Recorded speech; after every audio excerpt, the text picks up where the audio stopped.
I think, if you are not considering India, you are missing the bus, right?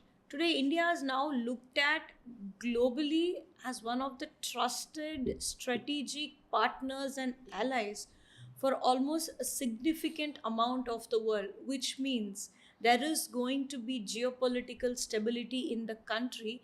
And India is one of the countries where the privatization and the liberalization started in India in the 90s. So that is about some 30-35 years ago. No matter which government comes, no matter which state you go to, there is a thematic stability of, in a large levels, stability of the policies. Industrial growth has always been in the forefront for a country. We want to provide the government, the state and the central, the two engines, completely recognize this, and the kind of policies and the kind of bureaucratic push that we are having towards making this more and more refined is sort of very incredible. There are many states that today come and tell you, if you don't hear back from me, consider it as a deemed approval.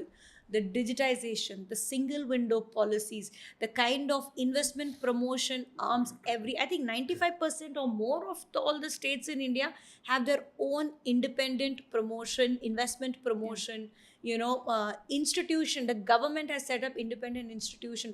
All this sort of signals the sophistication with which each of the states sort of think about when it comes to providing what the investor wants. The government increasingly understands the private sector mind. The private sector mindset is time is money. The faster you let me go, the clarity you faster you give me the clarity, and the faster you give me the approvals, I will convert that into business opportunities. I will convert that into strengthening the economic corridor between my country and your country. All these are becoming more and more sort of prominent, and it is well recognized. And India today is being built on these foundational stones. So it is only going to be better and easier.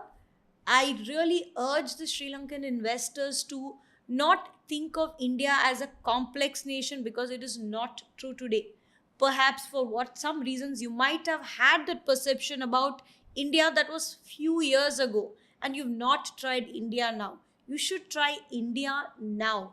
The kind of policies, incentives, and the partners, and how the public private partnership sort of works there is quite incredible and at an accelerated pace. And once you enter one state, you establish yourself 3 years, 4 years, 5 years. The kind of expansion opportunities becomes so organic and easy, moving from one state to the other state, because you're already there in India. You've already done your research and homework. You've already established your network. Like I said, trust and network are the most important things for a business expansion point of view. So that's something I would urge Sri Lankan businesses to definitely keep in mind.